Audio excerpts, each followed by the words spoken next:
अस्सलाम वालेकुम, मैं हूं ज़िशान मलिक और आप देख रहे हैं प्रोग्राम हम लोग।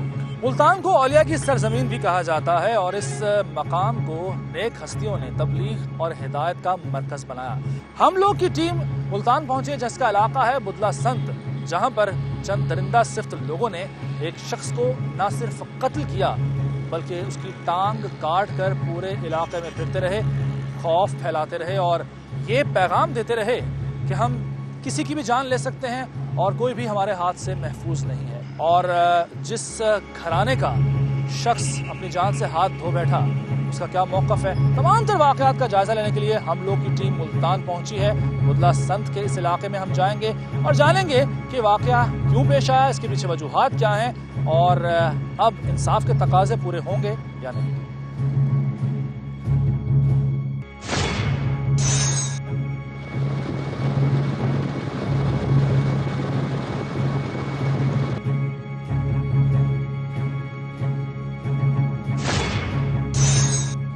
इस सड़क पर रोजाना कितने ही अफराद सफर करते हैं और अपनी अपनी मंजिल को जाते हैं, लेकिन इसी सड़क पर वो हौलनाक वाकया, हौलनाक वारदात भी पेश आई जब आबिद को उन लोगों ने, जिनकी तादाद 5 बताई जाती है, गोलियां मारी और उसके बाद उसकी टांग काट कर ले गए। इस टांग को पूरे इलाके में लहराते रहे और अपनी झूठी अना का जश्न मनाते रहे। यही वो मकाम है जहां बदकिस्मत आबिद को गोलियां लगी, उसकी टांग काटी गई। मेरे साथ तो आबिद के रिश्तेदार मौजूद हैं, उनसे बात करते हैं, उनसे जानते हैं कि वाकया क्या पेश आया था। बताइएगा, ये इसी जगह पर वो सारा वाकया हुआ, गोलियां लगी, कैसे हुआ, सब कुछ बताइएगा। मैं दर्जी का काम करता था तो दुकान से वापस घर की तरफ आ रहा था। अच्छा। रास्ते में 5 अफराद ने उसको रोका, रोकने के बाद उसको फायर किया। पहला फायर उसके पेट में लगा, पेट में लगने के बाद उन्होंने उनको मारा, फिर उनको और फायर किए, फिर उसकी टांग काट कर ले गए। अच्छा, टांग काट कर ले गए, साथ ले गए टांग काट कर। तो फिर उसके बाद हमें उसके वहाँ से फ़ोन आया कि जी आपके भाई की वो जहाँ पर पड़ा हुआ है, तड़प रहा था। हाँ जी, तो तड़प रहा था।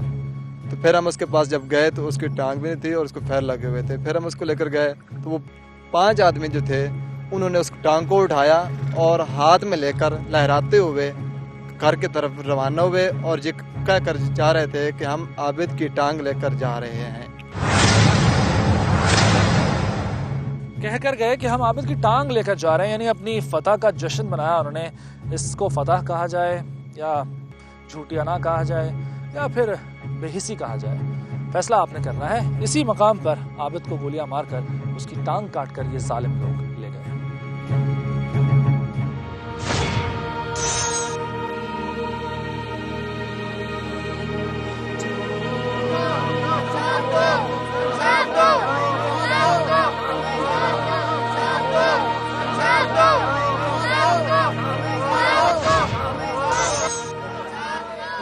इंसाफ दो की आवाजें आपको सुनाई दे रही हैं। ये आवाजें वहां तक पहुंचनी चाहिए कि जिनकी जिम्मेदारी है कि वो इंसाफ फराहम करें लोगों को, से बात करते हैं।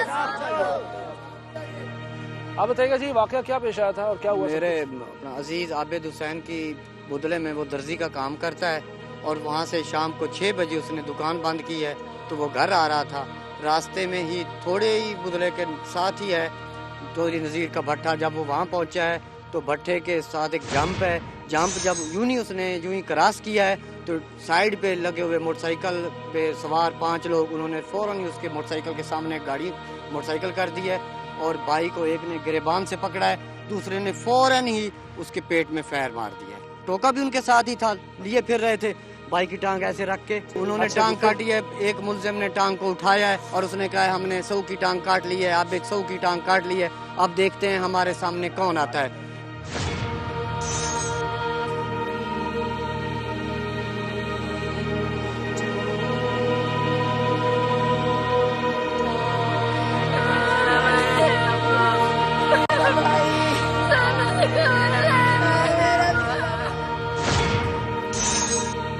इंसान इस दुनिया से चले जाते हैं, सिर्फ उनकी यादें बाकी रह जाती हैं। और इस तस्वीर में आप देख सकते हैं कि आबिद हुसैन जो इस दुनिया से तो रुखसत हो गया, लेकिन अपने घर वालों को अपनी यादें दे गया। और वो ये मुतालबा करता है, इस तस्वीर में अगर आप देख सकें तो उसका ये मुतालबा ही होगा कि वो इंसाफ का तलबगार है और उसके घर वाले भी चाहते हैं कि उसको इंसाफ मिले और जो जिम्मेदारान हैं, जो मुलजिमान हैं, उन्हें कैफरे किरदार तक पहुँचाया जाए। उसकी फैमिली से, उसके ख़ानदान से बात करते हैं।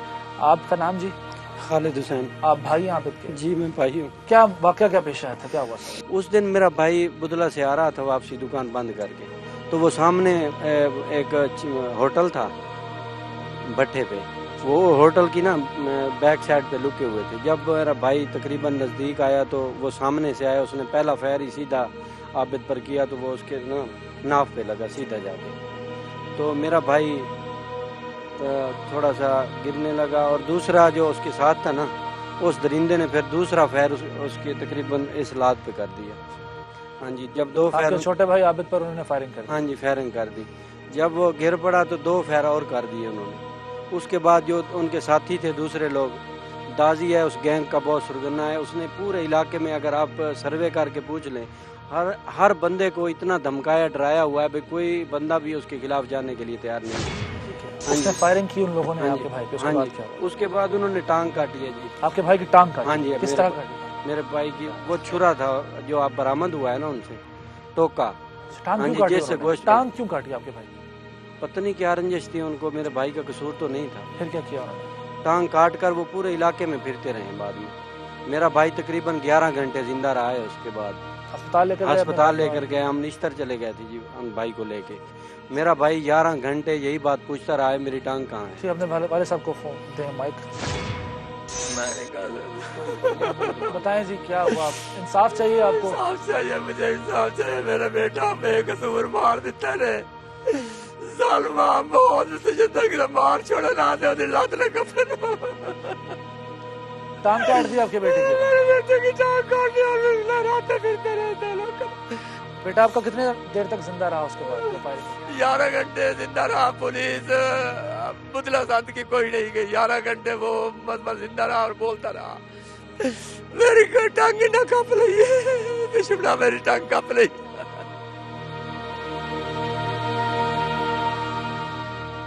हाँ जी, आप वालिदा हैं जी आबिद की? जी।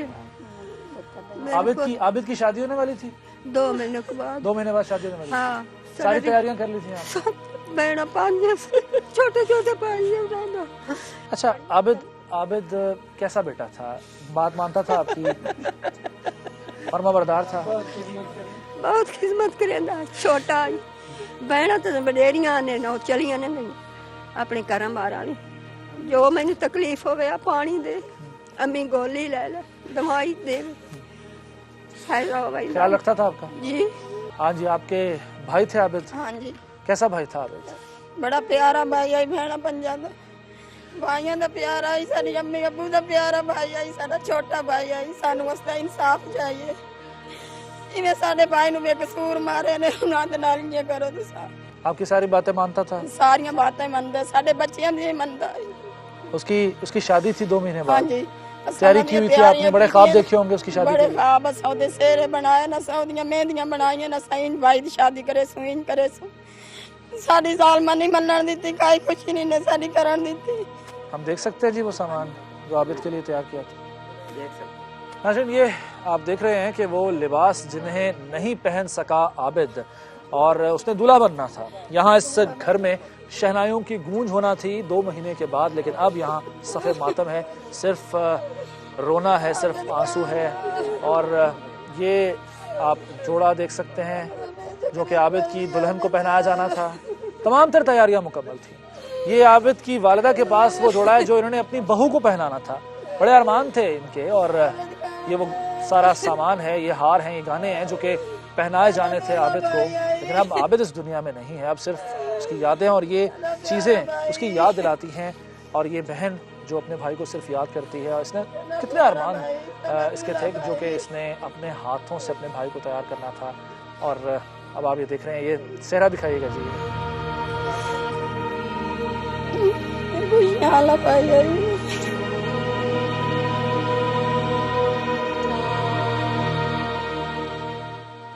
आबिद की शादी की तमाम तैयारियां मुकम्मल थीं। ये सुर्ख जोड़ा उसकी दुल्हन के लिए था। इस खातून ने अपने बहू के लिए ये जोड़ा बनाया था बड़े अरमानों के साथ, बड़े चाव के साथ। और ये वो सेहरे हैं जिन्हें पहनना था आबिद ने।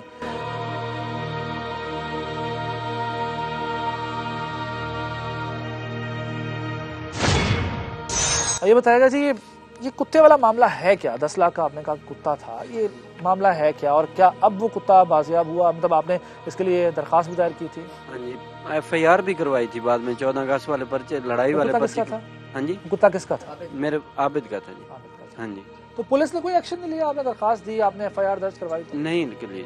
क्या कहती पुलिस? मकामी पुलिस बस सर उनका एक तरीकाकार था, जब FIR हो जाती थी भी ना उन पे, तो वो अबूरी जमानतें करवा कर अच्छा, पुलिस से मिलजुल कर वो दोबारा जो मुद्दई होता था ना उसको धमकियां देते थे। आपको धमकियां दी हैं पुलिस हाँ ने? जी बिल्कुल। पुलिस ने धमकियां नहीं, ये जो वो मुल्जिम जमानत थे। पर हैं हाँ जी, लोग, उन्होंने धमकियां हाँ दी। जी। अब कितने नामजद किए हैं आपने इस FIR में मुल्जिम? इस FIR में 5 हमने मुल्जमान जो नामजद किए हैं वो 5 हैं। तो उनमें से कितने अभी तक पुलिस की हिरासत में हैं? 2 गिरफ्तार हुए हैं, अच्छा, बाकी जो 3 है ना उन्होंने 10 तारीख वाले दिन अबूरी जमानत करवाई थी। अबूरी जमानत की 10 तारीख थी। दोबारा सामना होगा उनसे आपका? हाँ जी, 10 तारीख को हुआ था। तो क्या कहते हैं, उन्होंने आपसे कोई बात की? नहीं, हमसे तो डायरेक्ट बात नहीं की, वो लोगों को कह रहे हैं हम पुलिस को भी खरीद कर लेंगे, हमारे बच्चों का भी कुछ नहीं होना जो पकड़े हुए आपको हैं। कोई धमकियां दी उन लोगों ने जो जमानत पर हैं? हाँ जी, धमकी हमारे घर आए हैं दोबारा। आपके घर आए हैं? हाँ जी, हाँ जी, अच्छा, दोबारा रात तो को फायरिंग। आपको अभी कोई खतरा है उन लोगों से? बिल्कुल खतरा है, अगर वो पकड़े ना गए तो वो हमें तो अपनी जान का खतरा है। जैसे आबिद चला गया शायद हमें मार दे। तो आपने पुलिस से ये अपने इस खदशे का इजहार किया? हाँ जी, हाँ जी, किया है पुलिस ने तकरीबन। तो यहाँ इलाके के बासर शख्सियात भी होंगी, आपने हाँ। उनसे बात करने की कोशिश की? पंचायत का जैसे आपने जिक्र किया था, पंचायत भी यहाँ हाँ पर जी, है। उन्हें बताया सारे अपने खदशे के बारे में? बिल्कुल बताया कोई मदद नहीं कर रहे? कोई मदद नहीं कर।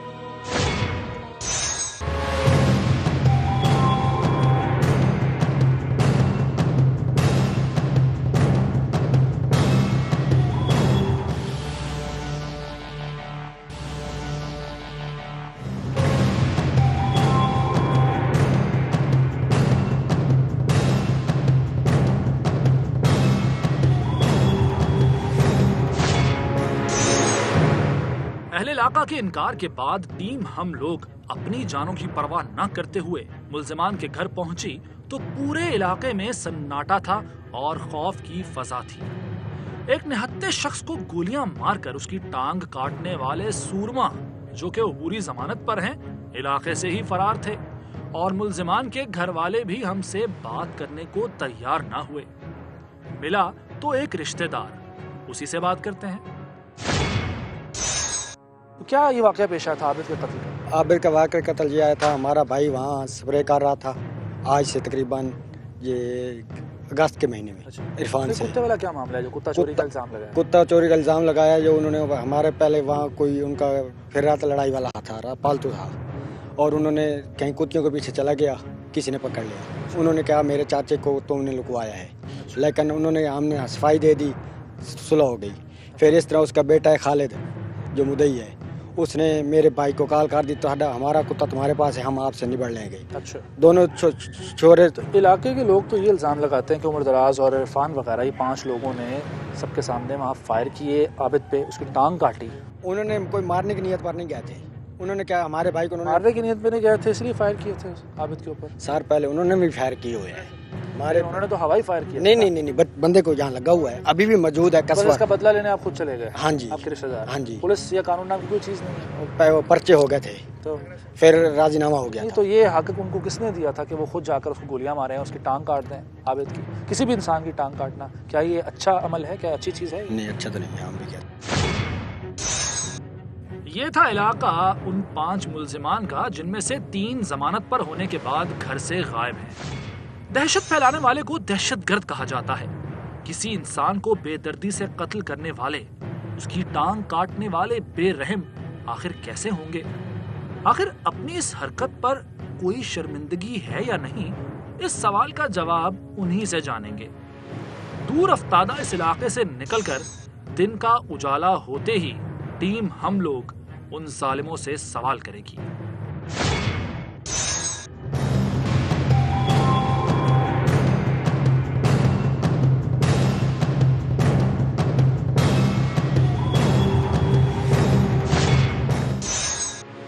आबिद को सिर्फ कत्ल नहीं किया गया बल्कि उसकी तजलील की गई, उसकी टांग काट कर इलाके में लहराते रहे ये लोग। और मुल्जिमान के साथ मैं मौजूद हूं, उनसे बात करता हूँ। क्या नाम है तुम्हारा? मेरा नाम मोहम्मद अशरफ। मोहम्मद अशरफ, आबिद को तुमने मारा है? बस उनके साथ लड़ाई थी, हो गई है लड़ाई से। वो तो अकेला था जब तुम लोगों ने हमला किया उस पर, मोटरसाइकिल पे आ रहा था अपने काम से। हाँ जी। तुम लोग कितने थे? हम वहाँ सामने दो खड़े थे और एक हमारे साथी था जो साथ पीछे। कैसे मारा था आबिद को? पहले उसे एक फायर मारा है, अच्छा, उसके बाद उसकी टांग काटी है। टांग क्यों काटी तुम? कसाई हो? उन्होंने भी हमारे साथ वैश्याना सिस्टम किया था। क्या वैश्याना सिस्टम किया था? वो मेरे भाई को मारा था उन्होंने। क्या मारा था? मेरे फायर मारा था। फायर मारा था? हाँ तो जी। पुलिस के पास गए थे? कौन? हाँ जी, हम हाँ, गए थे। रिपोर्ट करवाई थी? करवाई थी। तो पुलिस ने क्या पकड़ा दी उन लोगों को? वो पंचायती तौर पे फैसला हुआ था कि आप दोनों ये फ्रीक अपना मुकदमा उठा लें, हम आपको पंचायत कराएंगे। तुमने पंचायत का फैसला माना था तुम लोगों ने? तो उसके बाद कोई फैसला ही नहीं हुआ। नहीं हुआ फैसला? तो तुम्हें ये हक मिल गया कि तुम उसकी टांग काट दो, उसका कत्ल कर दो? देखो वो बार बार हमें टार्चर करता था। क्या टॉर्चर करता था? कभी मोटरसाइकिल आगे ले आता था, कभी कुछ करता था, कभी कुछ करता था। तो ये इतना बड़ा काम है कि अगले की टांग काट ली जाए, उसको गोलियां मार दें? मेरा भाई भी तो मौत की कश्मकश में रहा है। अच्छा, तो यानी इस पे तुम्हें हक मिल गया। अब जब उनका भाई मरा है, उनके साथ जुल्म किया, तुम लोगों ने टांग काटी है, ये ज़हन में ख्याल कहाँ से आया तुम्हारे? ये तो नहीं पता था कि उसका अल्लाह माफ करे कि उसकी डेथ हो जाएगी, बस यही था कि चलो। कितनी गोलियां मारी हैं उसको? ये नहीं मुझे पता। याद करो, इतनी ज्यादा मारी है कि तादाद भी याद नहीं है। याद करो, ये कितनी एक दो। एक दो? हाँ जी। फिर सोचो शायद और भी निकल आए। तुम्हारा क्या नाम है? मोहम्मद इरफान। क्यों मारा आबिद को? बस दुश्मनी थी इसलिए। कितनी गोलियां मारी हैं आबिद को? दो गोलियां मारी हैं। हाँ जी। 2 गोलियों से मर गया वो? मरना ही था। अब इलाके के लोग कहते हैं ज्यादा फायर किए हैं। वो इलाके के लोग जो कहें हम उनके क्या कह सकते हैं। वो झूठ बोल रहे हैं। झूठ तुम लोग की पहले सुलह हुई थी आबिद के साथ और उसके वालों के साथ? नहीं, राजीनामा नहीं हुआ था? तो पर्चों गया तक हुआ था, लेकिन अभी फैसला होना था, फिर नहीं हुआ। आबिद का पहले तुम लोगों ने कुत्ता चुराया था, जिस पर मुकदमा ये दर्ज करवाया उसने। अफवाह है, झूठी अफवाह है। झूठी अफवाह हाँ है, जी। कुत्ता गायब नहीं हुआ। तो दुश्मनी शुरू कहाँ से हुई तुम लोगों की? बस उन्होंने कहा ये सियासी रंजिश थी, ये क्या सियासी रंजिश थी? भाई वो हमारे मुखालिफ हैं सियासी मुखालिफ हाँ। हैं। तो सियासी रंजिश को सियासी अंदाज में हल करते हैं। तो फिर उन्होंने हम पे इल्ज़ाम लगाया भाई आपने कुत्ता चोरी किया, ये है वो है। तो इससे कुत्ता तुम लोगों ने चोरी नहीं किया? नहीं। अच्छा, तुम लोग कहते हो कि 2 गोलियां मारी हैं, 1-2 गोलियां मारी हैं। ये वीडियो है, इसमें सुराख देख रहे हो उस शख्स के जिस्म में गोलियों के? 12 बोर के भाईजान ऐसे ही होते हैं। 12 बोर के? हाँ जी। असला कहाँ से आया? था हमारे पास। लाइसेंस है उसका? नहीं। लाइसेंस नहीं है? नहीं। कोई दुख नहीं है, कोई पछतावा नहीं है? एक बंदे की पछतावा है, जान बहुत पछतावा है, बहुत पछतावा है। माफी मांगी है उसके घर वालों से? मौका मिलेगा जरूर मांगे। मौका मिलेगा तो माफी मांगोगे? हाँ जी। वो देख रहे हैं अभी तुम्हें, माफी मांगो। माफ़ी मांगते हैं हम उनसे, पैर पकड़ते हैं उनके। कई बार सारी उम्र उनकी हम खिदमत करेंगे। आबिद के घर वालों से माफी मांग रहे हो? हाँ जी। वापस आ जाएगा इससे आबिद? तो ये अल्लाह की मर्जी है। हम अच्छा, ये अल्लाह की मर्जी है कि तुम लोगों को अल्लाह ने भेजा उस शख्स को गोलियां मारने के लिए, उसकी टांग काट कर अपने घर ले जाने के लिए, इलाके में लहराने के लिए, ये अल्लाह की मर्जी है। क्या कह सकते हैं, तो फिर ऐसा ही होता है। यानी ये सब कुछ तुम लोगों ने नहीं किया, इसमें अल्लाह की मर्जी थी। अल्लाह माफ करे, ये गर्दिश थी हम पे। अच्छा, जो काम किया, तुम कह रहे हो अल्लाह माफ करे, जो काम किया है जी। अल्लाह माफ करेगा उस पर? इल्तिजा करेंगे, उसके गिड़गिड़ाएंगे, इंशाल्लाह अल्लाह माफ ही करेगा। तुम्हें अफसोस है इस काम पे? बहुत अफसोस है। तफ्तीशी अफसर हैं, तो अभी तक केस में पेशरफ्त क्या हुई है? इसमें ये जो 2 मुलजमान ये थे, इनको हमने एक तो बर वक्त गिरफ्तार किया था। आला कत्ल दोनों से रिपीटर बरामद हो चुके हैं जो इस्तेमाल हुए हैं उधर। वो आला कत्ल कहाँ है? आला कत्ल फोरेंसिक साइंस लेबॉर्ट्री में हमने भिजवा दिए हैं। अच्छा। क्योंकि इसका ये प्रोसीजर होता है कि जो खोल कारतूस मिलते हैं हमें जगह जाए कत्ल से, वो हम फौरी तौर पर उसके पार्सल तैयार करके भेज देते हैं उधर फोरेंसिक साइंस में। जब वेपन मिलते हैं वो भी खून लूदा जो टोका था वो भी बरामद होके वो भी PFSA में उधर फोरेंसिक साइंस लेबॉर्ट्री में ये बताएगा जमा करा ये दिया। टांग कहाँ से मिली? ये लोग इसको लेके टांग इरफान के घर से मिली है वो, इस शख्स के घर से मिली? जी। अच्छा, तो इरफान टांग लेके क्यों गए थे घर अपने? नहीं, क्या करना था, बस हमने क्या बह रख दी थी। शौक है इंसानी आज़ाद इकट्ठे करने का? अल्लाह माफ करे, ऐसा कोई शौक कसाई रहे हो पहले? नहीं। टांग का क्या किया था? घर क्यों लेके गए थे? घर नहीं थी, बस बाहर ही रखी थी। कहाँ रखी थी बाहर? देरे में। करना क्या था टांग का तुमने, मुझे ये बताओ। चलो भाई, दुश्मनी तुमने कहा, मैंने बदला लिया, हम लोगों ने दुश्मनी थी हमारी। टांग का क्या करना था तुमने आबिद की? बस गलती हो गई है जी। कह रहे हैं कि जी गलती हो गई और बस छोड़ दें जी, मामले को छोड़ दें। इतना आसान है जी मामला छोड़ना? एक शख्स की जान चली गई, 2 महीने बाद उसकी शादी थी, उसकी टांग काट कर ये लोग इलाके में लहराते रहे और कह रहे हैं कि जाने दें।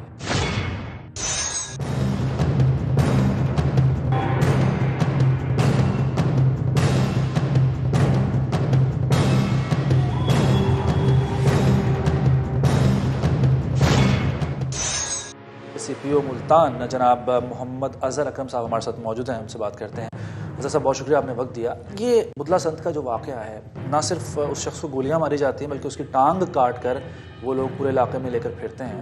ये इतना इनका हौसले बढ़ गए हैं कि ऐसे इक़दाम करते हैं लोग? देखिए, ये अनफॉर्चुनेटली माशरा जो है हमारा, वो अदम बर्दाश्त का बाहर केफ हमें मानना पड़ेगा, वो शिकार हो चुका है। इन दोनों फ्रीकैन के दरमियान में एक पुरानी एनमिटी चली आ रही है, इसमें भी कोई शक नहीं है। ये एक बड़ा सैड और अनफॉर्चुनेट इंसिडेंट था, 21 फरवरी को हुआ, और इसमें एक जीते जागते इंसान की टांग काटी गई। बहुत जितना भी अफसोस किया जाए कम है, लेकिन 24 आवर्स के अंदर हमने मुलजिम भी पकड़े, हमने वो टांग भी रिकवर की। सर मैं और ATC हमने टेररिज्म का एक्ट भी उस पर अप्लाई किया। मैं आपकी बात से बिल्कुल इत्तेफाक करता हूँ सर साहब कि पुलिस ने काम किया, पुलिस ने पकड़ लिया मुलजिमान को, लेकिन मेरा सवाल ये है कि उससे पहले उन लोगों के हौसले क्या इस कदर बुलंद थे कि कोई खौफ नहीं था पुलिस का? इसका मतलब तो ये हुआ कि वो डरते नहीं है पुलिस से। देखिए फ्रैंकली स्पीकिंग, जो आपका रूरल और सोशो कल्चरल सेटअप बन गया हुआ है, उसमें अदम बर्दाश्त तो बाहर केफ है। उसमें वेपन्स, वो चाहे लाइसेंसी वेपन है, वो भी मौजूद हैं।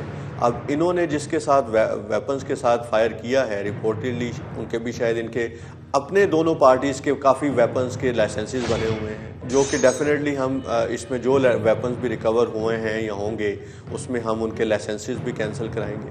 We tend to do every possible thing जो कि कानून हमें इजाज़त देता है, लेकिन शायद माशरे को एक बहुत विजिबल, एक बहुत इसके एक ज़रूरत है चेंज की, जिसमें अदम बर्दाश्त की बजाय हौसला और ठंडे दिमाग का इस्तेमाल किया जाए। सर, लेकिन ये केस एक तरह से भी चैलेंज है कि इस केस के मुलजिमान को तो पकड़ना और उनको कैफे किरदार तक पहुंचाना भी ज़रूरी है, लेकिन आपने आइंदा के लिए भी एक एग्जाम्पल सेट करनी है, मिसाल सेट करनी है कि कोई ऐसी दोबारा कार्रवाई ना हो।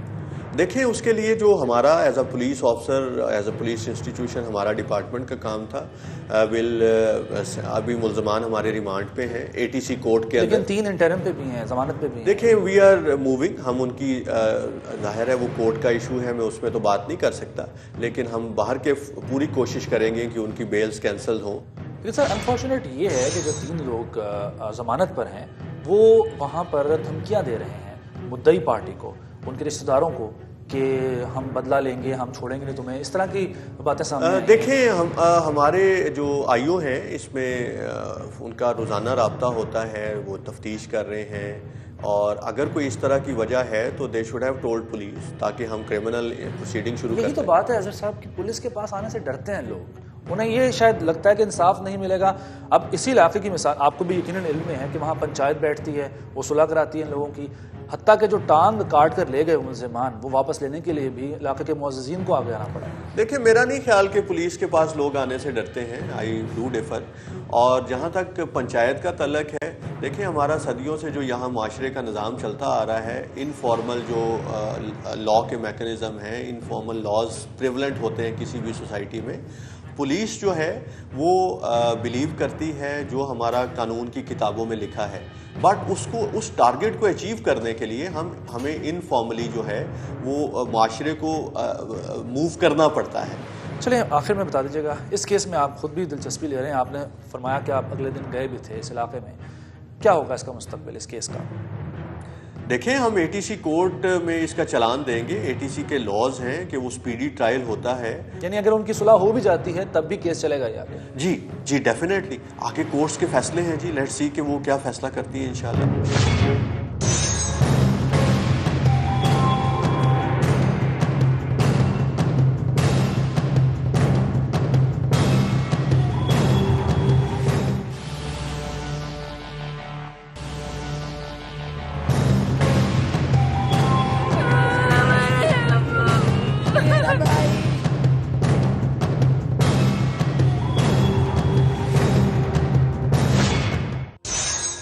जब किसी इलाके में जुर्म होता है तो पुलिस के साथ साथ तहाकिम वक्त से भी सवाल पूछना बनता है। अब यहाँ इस इलाके के लोगों के वोटों से मुंतखब होने वाले मेंबर कौमी असम्बली अब्दुल गफ्फार डोगर साहब हमारे साथ मौजूद हैं। हम चाहेंगे कि इनसे बात करें और इनसे जानें कि इस वाक़े के बारे में इन्होंने अब तक क्या किया है। ये बताइएगा कि ये आबिद नामी एक शख्स है, इसकी टांग काटी जाती है, कत्ल किया जाता है, इस केस में अब तक आपने क्या किया ज़ाती तौर पर? बिस्मिल्लाहिर्रहमानिर्रहीम। जैसे वकूआ हुआ मुझे इतला मिली, मैं फौरी तौर पे मेरा भाई छोटे जुल्फ़कार डोगर साहब जो चेयरमैन है UC के, वो मौके पे पहुंचे, मैं थोड़ा दूर था, थोड़ी देर बाद मैं भी पहुंच गया। उसकी पूरी हमने लुक आफ्टर करवाई, डॉक्टर्स वगैरह को कह के पूरी कोशिश की उनकी जान बचाने की, मगर वो जानवर नहीं हो सका।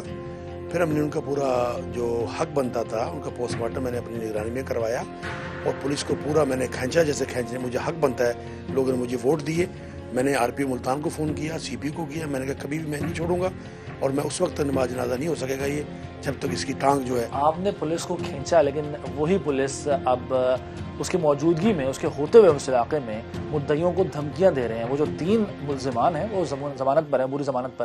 पहले तो ये कि उनकी जमानत कैसे हो गई इस केस में, और फिर ये कि वो धमकियां दे रहे हैं, पुलिस कुछ नहीं कर रही है। नहीं, उसमें मेरे पास मुझे परसों भी तशरीफ लाए थे। मैंने जो उनका इन्वेस्टिगेशन इंचार्ज इंस्पेक्टर कर रहा है इस वक्त तफ्तीश, उसको मैंने फ़ोन पे बताया कि मेरिट पे जो फैसला बनता है तफ्तीश करें आप। तो मैं समझता हूँ अगर वो धमकी वाली बात मुझे उन्होंने नहीं बताई मुद्दइयों ने, उस पर मैं पूरा उनके, आपने पूछा होगा बल्कि आप उनको मिलिएगा मुद्दइयों को आपको बताएंगे। मेरी पूरी हमदर्दी उनके साथ है और पुलिस भी मैंने बड़ी एक्टिव की हुई है। मगर इसका वाकई मुझे बड़ा दुख है कि उनकी इंटरम बेल नहीं होनी चाहिए थी, क्योंकि मैं समझता हूँ इतनी 21वीं सदी में इतना बड़ा वकूआ, ये बड़ा दर्दनाक और इंसानियत सोच मैं समझता हूँ ये वकूआ है कि कत्ल कर देना अपनी जगह पे है, मगर उसकी टांग काट कर ले गए वो लोग। हमने पूरी जोर लगाया, खैर पुलिस भी ने भी बड़ी कोशिश की उसमें और उनकी टांग बरामद हुई, क्योंकि मुद्दई उस वक्त नमाज जनाजा करवाने को तैयार नहीं थे।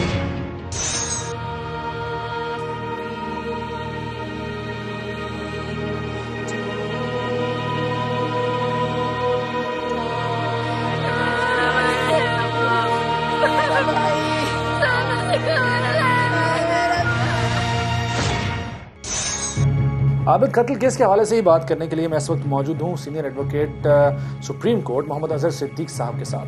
अजहर सिद्दीक साहब, शुक्रिया आपने वक्त दिया। ये जो मामला है आबिद कत्ल केस, ये सिर्फ कत्ल नहीं है, इसमें टांग काट के आबिद की ये लोग पूरे इलाके में फिरते रहे और फिर पुलिस के होने के बावजूद यहाँ पंचायत को बुलाया गया, उनसे रिक्वेस्ट की गई कि वो टांग बरामद करवाएं। सवाल ये है कि क्या पंचायत ज्यादा इफेक्टिव है या कानून की अमलदारी नहीं है इन इलाकों में? बहुत शुक्रिया, अगेन क्रेडिट टू समा। और ये प्रोग्राम खास तौर पर मुझे और मेरे बच्चों को बहुत पसंद है कि आप यानी सियासत से हट के रियल इशू उठाते हैं और ये बड़ा अहम इशू उठाया आपने। इतना बड़ा सवाल है, ये हमारे अदालती निजाम के ऊपर सवाल उठा रहा है और सबसे बढ़ के आपके पुलिस के निजाम के ऊपर और पॉलिटिकल गवर्नमेंट्स के ऊपर कि आज हम 21वीं सदी में रहकर वो हम पुलिस से नहीं करवा रहे जो पंचायतें कर रही हैं।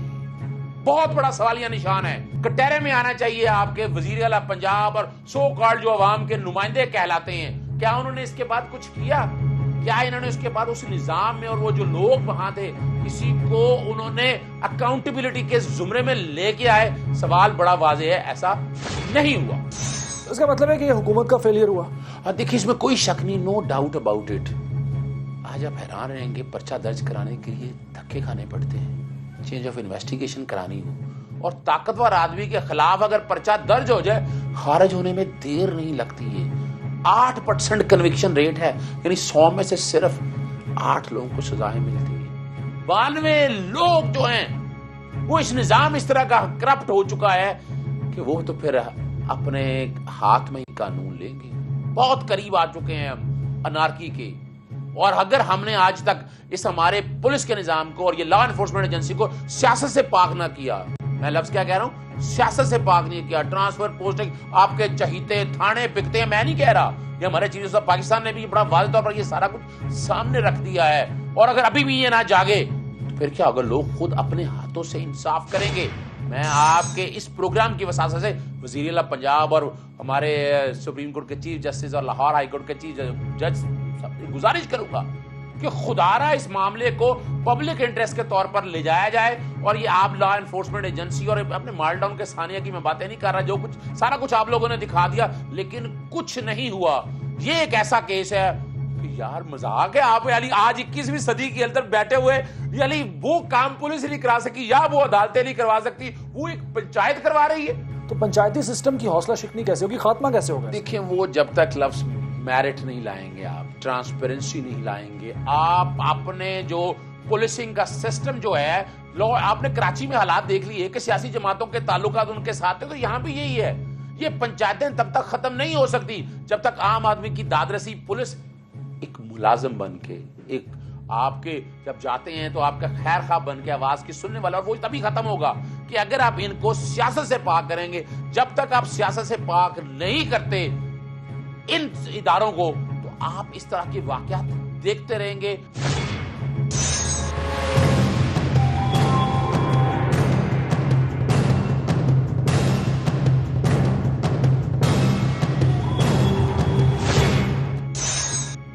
आबिद कत्ल केस के हवाले से ही बात करने के लिए इस वक्त मैं मौजूद हूँ क्लिनिकल साइकोलॉजिस्ट मरियम फैज साहिबा के साथ। उनसे बात करते हैं। मरियम साहिबा, शुक्रिया आपने वक्त दिया। ये बताइए, आबिद कत्ल केस में इस शख्स की टांग काटी गई। ये मामला शुरू एक कुत्ते से हुआ है, कुत्ता पसंद आया, उसको उन्होंने उठा लिया, फिर केस किया गया। ये गिरावट है माशरे की या फ्रस्ट्रेशन है जिसकी वजह से ऐसे वाकयात होते हैं? देखिए, सबसे पहली बात तो ये है कि अगर उन्होंने ये एक्ट किया है तो इसके पीछे सिर्फ एक कुत्ता तो रीज़न नहीं होगी ना। There could be multiple reason जिसकी वजह से उन्होंने ये एक्ट किया है। एंगर एक ऐसी चीज़ है जो एक एक्सट्रीम जज्बा है जिसकी बेसिस पे लोग कुछ भी कर सकते हैं और इसको ओन कर रहे होते हैं। अब इस केस के अंदर एंगर था, हेट्रेड थी, ये सब चीज़ें रूल आउट करने की ज़रूरत है कि हो सकता है उस कुत्ते के अलावा भी उनके आपस में कोई कॉन्फ्लिक्ट्स हो। अच्छा, उनके कॉन्फ्लिक्ट्स बिल्कुल हैं, उनके आपस में झगड़े हैं। 12 से ज़्यादा केसेस हैं इस पार्टी पर जिन्होंने ये अमल किया है, और यानी झगड़ा पुराना चलता आ रहा है। ऐसे छोटे इलाकों में ऐसे झगड़े होते हैं, मतलब एक कुत्ता तो चलो एक मैटर, एक वन ऑफ द मैटर्स है ना, तो ये छोटे इलाकों में क्या तालीम की कमी, शऊर की कमी इसकी वजह बनती है? देखिए, छोटे इलाकों की बात नहीं है, ये सारी आपकी माइंडसेट, आपके शऊर की बात है। आप किसी भी चीज़ को जितना ऑब्जर्व करते हैं, आपकी फैमिली सेटअप, आपका माहौल आपकी पर्सनैलिटी पे बहुत गहरा असर डालता है। और ये हमेशा देखने में आई है कि जितने भी आप कत्ल के और क्रिमिनल केसेस उठा के देख लें, उसके पीछे इम्पल्सिव पर्सनैलिटी होती है। ये वो पर्सनैलिटी है जो आपकी 7 साल से लेके 13-14 साल तक की एज तक डेवलप हो रही होती है सोसाइटी के थ्रू। बेसिक आपकी पर्सनैलिटी 7 साल की उम्र तक मैक्सिमम बन रही होती है, बट जो एडेप्टिव बिहेवियर्स हैं जिसमें एंगर आता है, उसको एक्सप्रेस कैसे करना है या अपने दूसरे इमोशंस का इजहार कैसे करना है, वो आपकी अर्ली टीन्स के अंदर डेवलप हो रही होती है, जिसकी वजह से ये सारे एक्ट्स हो रहे हैं। एक इंसान की जान लेने के बाद उसकी टांग को काट देना, उसके बाद पूरे इलाके में लेकर फिरना, लोगों को दिखाना, ये किस जानिब इशारा करता है? देखिए, ये उनकी पैथोलॉजी की तरफ भी इशारा कर सकता है, उनका माइंडसेट। एक देखिए, इंसान की हमेशा से फितरत रही है नीड फॉर पावर की। आप हमेशा दूसरों को नीचा दिखा के अपने आप को पावरफुल बताना अच्छा लग रहा होता है सबको, हर तरफ यही सीन चल रहा है, आपको मुझे किसी को भी मौका मिलेगा, हम हमेशा ये करें। उन्होंने एक्सट्रीम एंगर, जो उनकी फ्रस्ट्रेशन ख़त्म नहीं हो रही थी उसको सिर्फ कत्ल करने से, उन्होंने उसको स्टिल शायद उनकी अभी भी अंदर रहे और उनकी आगे की जो नस्लें उनके अंदर भी ट्रांसफ़र हो जाए ये सेम हेट्रेड उनका, तो उन्होंने टांग ऊपर लटकाई, उसको घुमाया, सिर्फ ये दिखाने के लिए कि कोई हमसे कम्पीट नहीं कर सकता। ये सुपीरियॉरिटी का जो एक एलिमेंट है जो हमारे छोटे देहातों में, छोटे शहरों में बहुत ज़्यादा कॉमन है, एक वो माइंडसेट की निशानदेही जरूर करता है।